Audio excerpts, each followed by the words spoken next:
I took him golf recently. I thought, I'd never play this game. Old man's game, never do it. But my kids play, so I want to play with them. So I go out, and I do really well. I go out on this one day, and I out-power by my instructor. I'm feeling really proud. The next day, I'm not feeling so proud.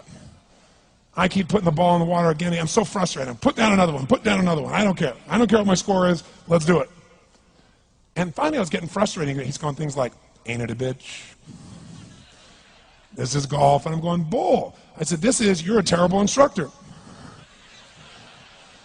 I said, because I should at least be consistent at whatever shitty level I can achieve.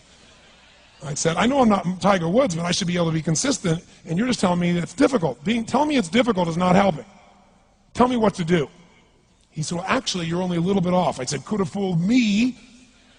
He said, no, you're about a millimeter or two off. I said, you're joking. He said, no, watch this. He said, I didn't teach you this yet. He said, when you approach the ball like this, he said, if you change the angle that you're attacking this just 1 or 2 millimeters, in the very beginning, do you see how that changes the arc? This one, instead of being on the green, by 1 millimeter, now you're in the water. 1 millimeter over here, you're in the sand. And he said, and also you're hitting the ground by 1 millimeter sometimes. You're not stroking it, just 1 millimeter. I thought, what a great belief system that when all hell's breaking loose and nothing's working, that you're only 1 millimeter off. Because most people think it's impossible, so they give up. Isn't that true? And in real life, it's true. So 2 days later, I'm going to see one of my clients. I do a lot of coaching, and I have a man who's the top plastic surgeon in the world. He's going through some tough times in aspects of his life. But this is a guy that gets paid by Sultan of Brunei $1 million to fly over and do 3 people's faces.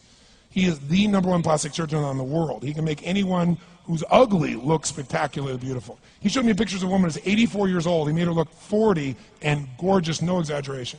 But you know what? I'm waiting for him in his office, and he's still in surgery. So he's got a new book he's creating to teach other surgeons around the world.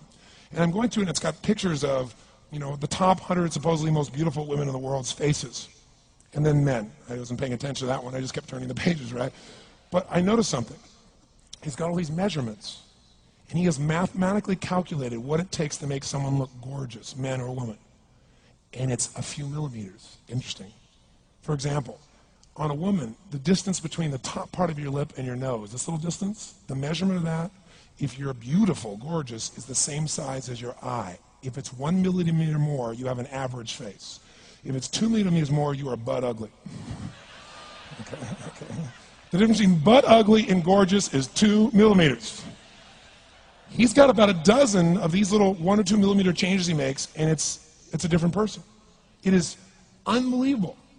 So a very powerful belief to leave today with would be, nothing's working, I'm 1 millimeter away. What little thing got to change, and when I do, it changes everything. Because I'm heading this direction, I make this little shift. You take that out an hour from now, a day from now, a week from now, a month from now, you have a totally different destination from that direction. But the 1 millimeter change, I'll show you one of them right now. Check this out. Stay in the state of certainty. Some of you lost it. Intensify it, whatever it takes. Make your move. Come on. Make your move. Say yes.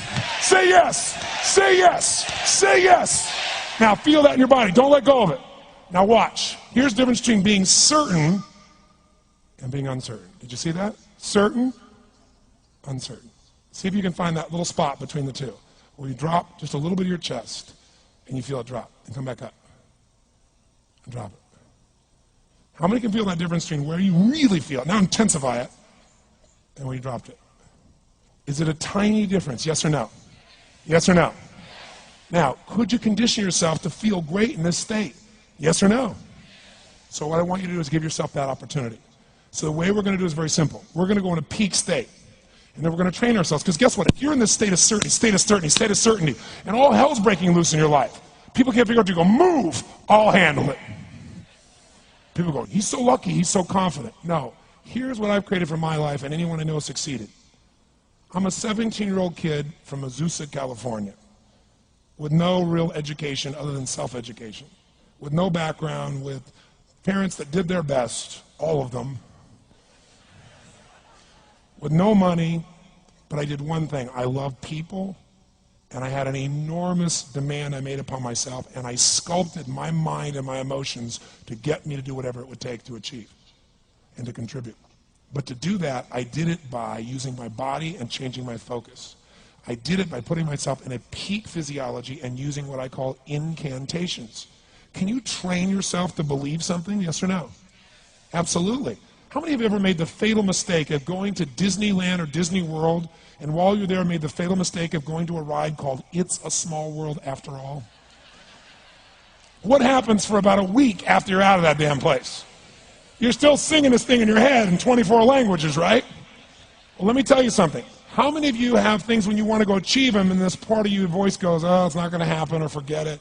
How many got a voice that sometimes interrupts that good pattern? Say I. And what you want to do is train a new one.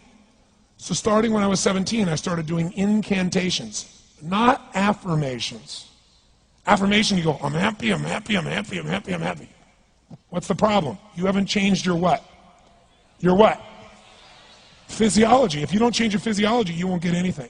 So an incantation is not only you speak it, but you embody what you're saying with all the intensity you can. And you do it with enough repetitions that it sticks in your head. Like It's a Small World, now the conversation in your head is always the same and it gives you what you want.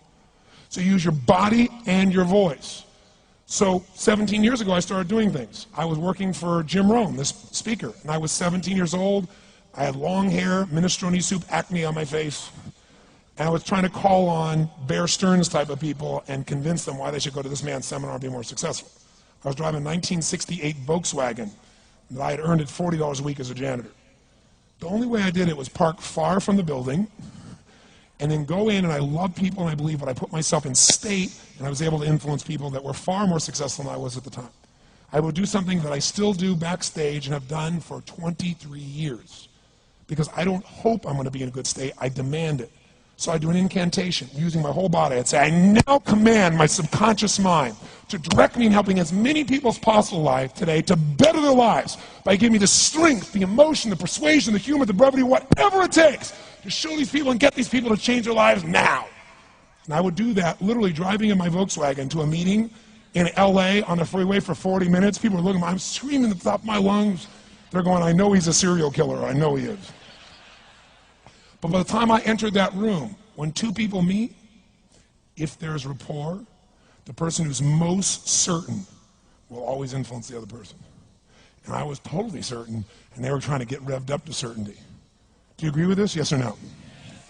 I do another one because I was poor. I changed my mindset. I kept doing things, but I never got beyond it.